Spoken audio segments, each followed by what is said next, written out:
मृत्यु जीवन का एक अटल सत्य है। एक राधेश्याम नामक युवक था। स्वभाव का बड़ा ही शांत एवं सुविचारों वाला व्यक्ति था। उसका छोटा सा परिवार था जिसमें उसके माता पिता, पत्नी एवं 2 बच्चे थे। सभी से वो बेहद प्यार करता था। इसके अलावा वो कृष्ण भक्त था और सभी पर दया भाव रखता था। ज़रूरतमंदों की सेवा करता था, किसी को दुख नहीं देता था।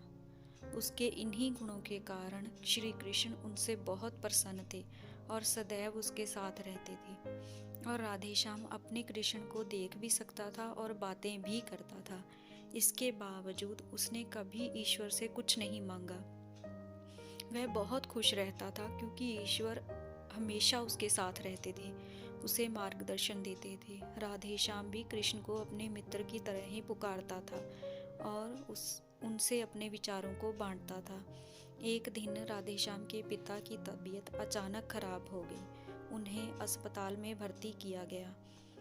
उसने सभी डॉक्टर्स के हाथ जोड़े, अपने पिता को बचाने की मिन्नतें की, लेकिन सभी ने उनसे यही कहा कि वो ज़्यादा उम्मीद नहीं दे सकते और सभी ने उसे भगवान पर भरोसा रखने को कहा।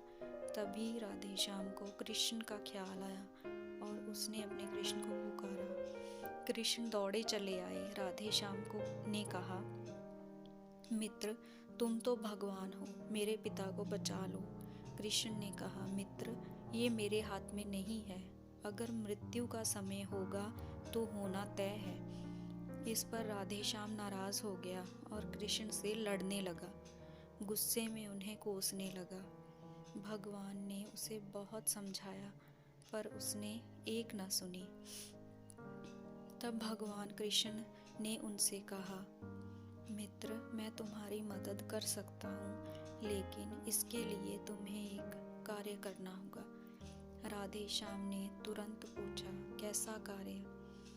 कृष्ण ने कहा, तुम्हें किसी एक घर से मुट्ठी भर जवार लानी होगी और ध्यान रखना होगा कि उस परिवार में कभी किसी की मृत्यु ना हुई हो। राधेश्याम झट से हाँ बोलकर तलाश में निकल गया। उसने कई दरवाजे खटखटाए। हर घर में जवार तो होती, लेकिन ऐसा कोई घर नहीं जिनके परिवार में किसी की मृत्यु ना हुई हो। किसी का पिता, किसी का दादा, किसी का भाई, माँ, काकी या बहन। 2 दिन तक भटकने के बाद राधेश्याम को ऐसा एक भी घर नहीं मिला। तब उसे इस बात का एहसास हुआ कि मृत्यु एक अटल सत्य है। इसका सामना सभी को करना होता है। इससे कोई भी भाग नहीं सकता और वो अपने व्यवहार के लिए कृष्ण से क्षमा मांगता है और निर्णय लेता है कि जब तक उसके पिता जीवित हैं उनकी सेवा करेगा। थोड़े दिनों बाद राधेश्याम के पिता स्वर्ग सिधार जाते हैं। उसे दुख तो होता है, लेकिन ईश्वर की दी सीख के कारण उसका मन शांत रहता है। दोस्तों, इस प्रकार हम सभी को इस सच को स्वीकार करना चाहिए कि मृत्यु एक अटल सत्य है। उसे नकारना मूर्खता है। दुख होता है, लेकिन उसमें फंस जाना गलत है, क्योंकि केवल आप ही उस दुख से पीड़ित नहीं हैं, अपितु संपूर्ण मानव जाति उस दुख से रूबरू होती ही है।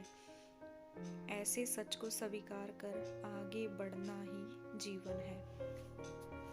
अगर आपको मेरी ये कहानी पसंद आई हो तो प्लीज़ चैनल को लाइक, सब्सक्राइब और शेयर करें। Thanks for watching.